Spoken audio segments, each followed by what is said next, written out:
आज हम टाकोस बनाने का एक बहुत ही सिंपल और आसान तरीका देखेंगे। और इन टाकोस को बनाने के लिए जो भी सामग्री लगेगी ये ऑलमोस्ट सभी के घर में होती ही है। तो पहले इन टाकोस को बनाने के लिए हम इसका डो रेडी करेंगे। और इस डो को बनाने के लिए मैंने लिया है 1 कप मैदा यानी कि ऑल पर्पस फ्लावर। इसी के साथ मैं इसमें ऐड कर रहा हूँ 1 कप गेहूं का आटा यानी कि व्हीट फ्लावर। आप चाहो तो इन टाकोस को सिर्फ और सिर्फ मैदा से भी बना सकते हो, या फिर अगर आप इसको हेल्दी तरीके से बनाना चाहते हो तो आप सिर्फ गेहूं के आटे का इस्तेमाल करोगे तो भी चलेगा। अब इसी में हमें ऐड करना है नमक। तो मैंने तकरीबन 1 बड़ी चम्मच नमक का इस्तेमाल किया हुआ है। आप अपने टेस्ट के अकॉर्डिंग नमक की मात्रा कम या ज्यादा कर सकते हो। फिर इसमें जाएगा 2 बड़ी चम्मच तेल। मैंने इसमें रिफाइंड ऑयल का इस्तेमाल किया हुआ है। आप किसी भी ऐसे तेल का इस्तेमाल मत करिएगा जिसका एक बहुत ही स्ट्रॉन्ग फ्लेवर हो। अब बस हमें इसमें थोड़ा थोड़ा पानी ऐड करते जाना है और इसका हम एक सॉफ्ट डो बनाएंगे। तो जरूरत के अनुसार आप इसमें थोड़ा थोड़ा पानी ऐड करते जाइए और इस डो को आपको अच्छे से गूंथना है।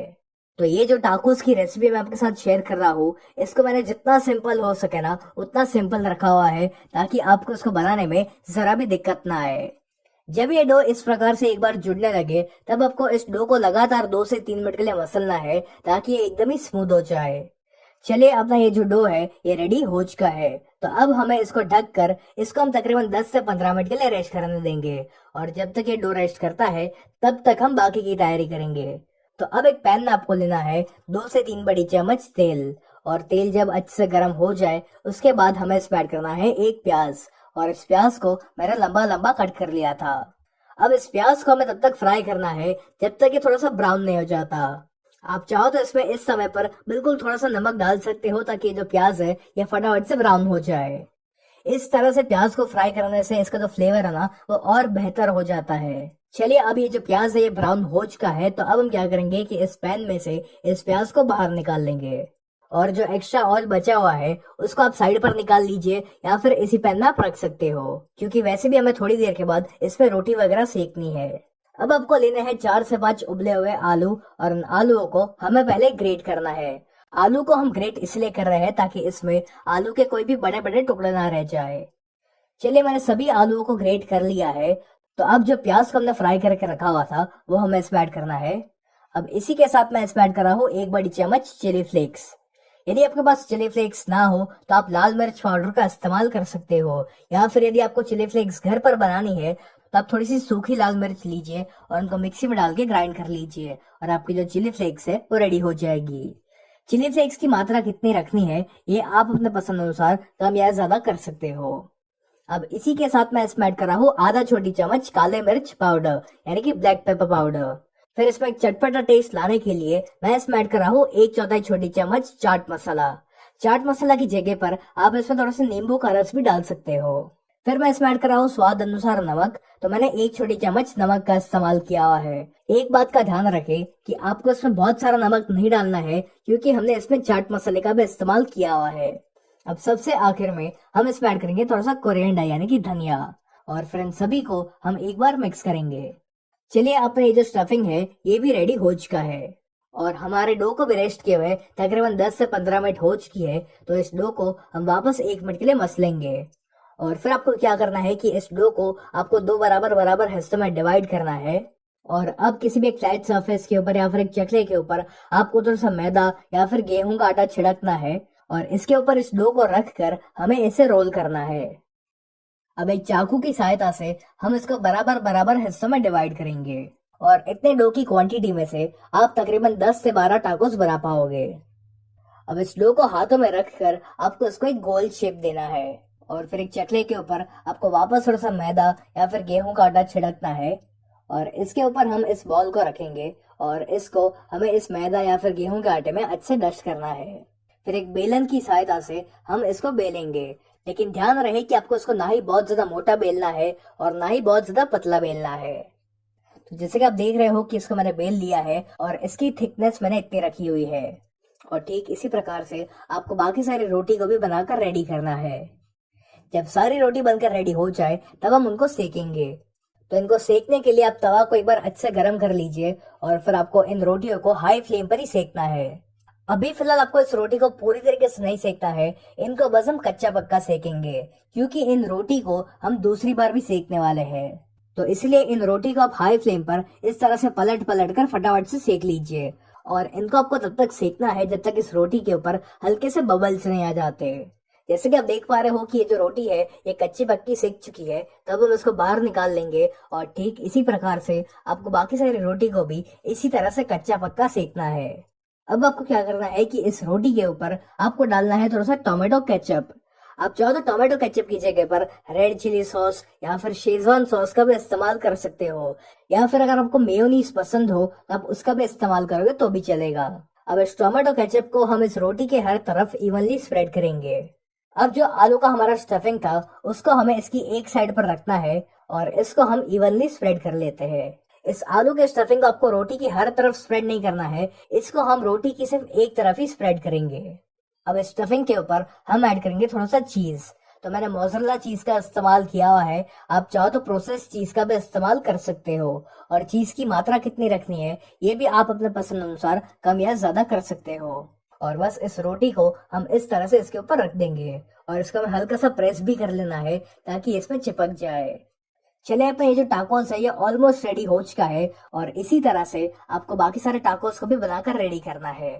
तो जब आपके घर पर गेस्ट वगैरह आ रहे हो तो आप इन टाकोस को इस तरह से रेडी रख सकते हो और बस फिर आपको एंड टाइम पर उसको सेकना है और सर्व करना है। तो मैंने इस तरह से सारे टाकोस रेडी कर लिए हैं। तो अब उसी पैन में मैं ऐड कर रहा हूँ थोड़ा सा बटर। आप बटर की जगह पर ऑयल का भी इस्तेमाल कर सकते हो, लेकिन मैं रेकमेंड करूंगा कि आप बटर का ही इस्तेमाल करें क्योंकि बटर का इसमें बहुत ही बढ़िया सा फ्लेवर आता है। बटर जब मेल्ट हो जाए तब आपको इस टाकोस को इस पर रखना है और इनको हम स्लो फ्लेम पर ही सेकेंगे ताकि ये बहुत ही ज्यादा क्रिस्पी बन सके। यदि आप इसको हाई फ्लेम पर सेकने जाओगे तो ये फटाफट से ब्राउन तो हो जाएगा लेकिन उतना क्रिस्पी नहीं बन पाएगा। तो यदि आप भी अपने टाकोस को बहुत ही क्रिस्पी बनाना चाहते हो तो इनको स्लो या फिर मीडियम फ्लेम पर ही सेके। थोड़ी देर बाद आप इसको पलट लीजिए और ठीक इसी प्रकार से आपको इसकी दूसरी साइड को भी सेकना है। जब दोनों साइड्स अच्छे से सेक जाए तब हमें इसकी नीचे की साइड को भी सेकना है। तो 2 चम्मच की सहायता से आप इसको इस तरह से सेक सकते हो। चलिए हमारा ये जो टाकोस है ये हर तरफ से अच्छे से सेक चुका है, तब हम इसको बाहर निकाल लेंगे। और ठीक इसी प्रकार से आपको बाकी सारे टाकोस को भी बनाकर रेडी करना है। तो ये जो टाकोस है ये दिखने में जितना सुंदर लगता है उससे कई ज्यादा ये बनाने में आसान है और खाने में क्रिस्पी होने के साथ साथ ये बहुत ही टेस्टी बनता है।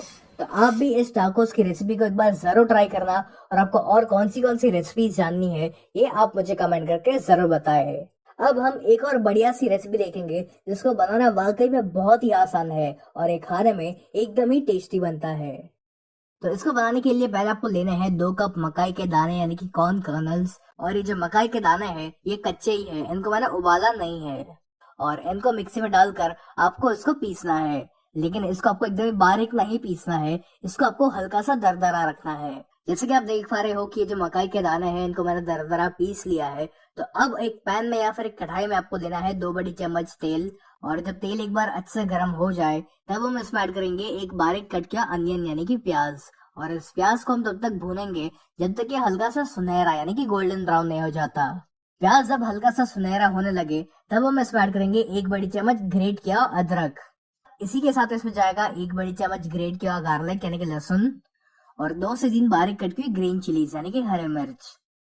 और इनको हमें 1 मिनट के लिए भूनना है। फिर जो मकाई की पेस्ट हमने बनाकर रेडी की हुई थी वो हम इसमें ऐड करेंगे और इस पेस्ट को हमें मीडियम फ्लेम पर तकरीबन 2 से 3 मिनट के लिए पकाना है। जब मकाई की पेस्ट अच्छे से एक बार पक जाए तब आप गैस को स्लो कर लीजिए क्योंकि अब हम इसमें कुछ मसाले डालने वाले हैं। तो पहले इसमें जाएगा 1 छोटी चम्मच चिली फ्लेक्स। चिली फ्लेक्स की जगह पर आप लाल मिर्च पाउडर का भी इस्तेमाल कर सकते हो। इसी के साथ इसमें जाएगा 1/4 छोटी चम्मच चाट मसाला। चाट मसाला की जगह पर आप आमचूर पाउडर लोगे तो भी चलेगा। और फिर हम इसमें ऐड करेंगे 1/4 छोटी चम्मच काली मिर्च पाउडर यानी कि ब्लैक पेपर पाउडर। और फिर हमें इसमें स्वाद अनुसार नमक डालना है, लेकिन ध्यान रहे कि हमने इसमें चाट मसाला का भी इस्तेमाल किया हुआ है, इसीलिए आप इसमें बहुत सारा नमक ना डालें।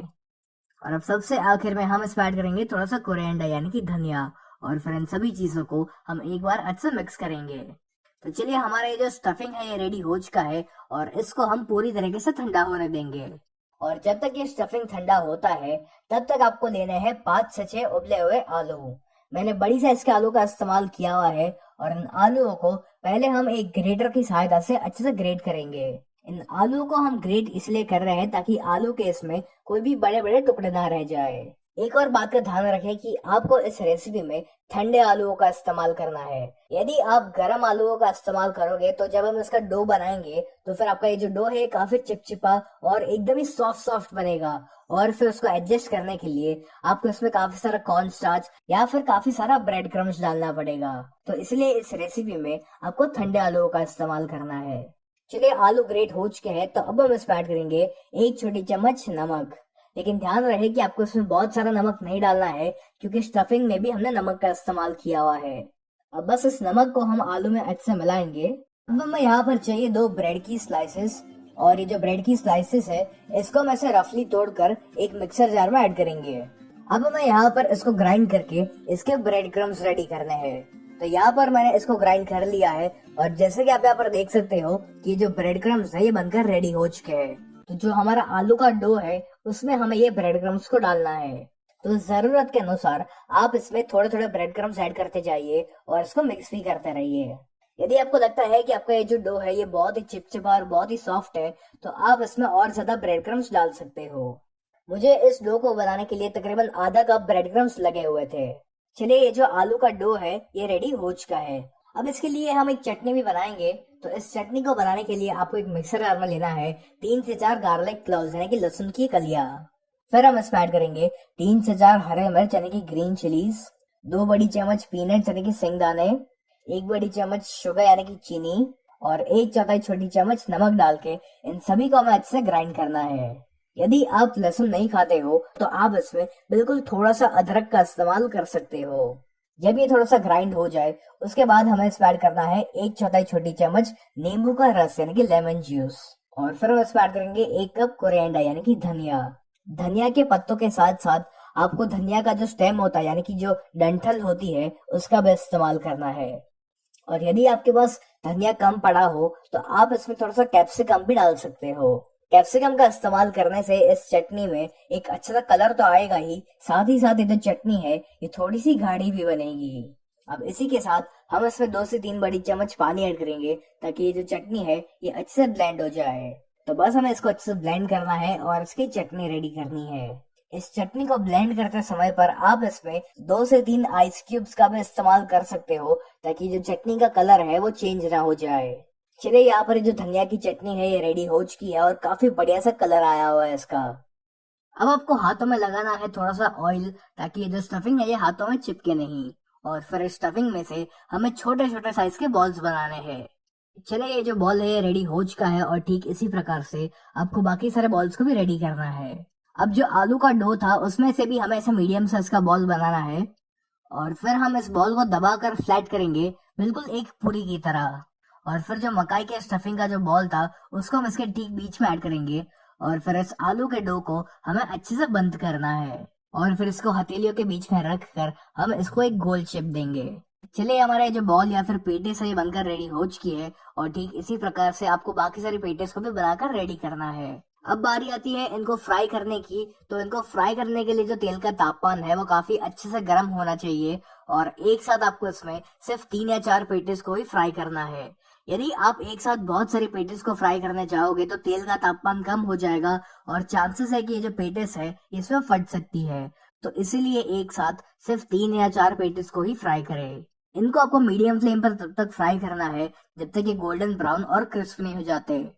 और जैसे कि आप देख पा रहे हो कि अब ये जो पेटिस है ये काफी अच्छे से गोल्डन ब्राउन हो चुके हैं और बहुत ही क्रिस्पी भी बन चुके हैं। तो अब हम इसको बाहर निकाल लेंगे। इनको आप चाहो तो एक टिश्यू पेपर पर निकाल सकते हो ताकि जो भी एक्सेस ऑयल हो वो एब्जॉर्ब हो जाए। तो लीजिए हमारी ये गर्मा गर्म और बहुत ही सुंदर और टेस्टी मकाई की पेटिस बनकर रेडी हो चुकी है। इसके आवाज से ही आपको पता चल गया होगा कि ये जो पेटिस है ये कितनी क्रिस्पी बनी हुई है।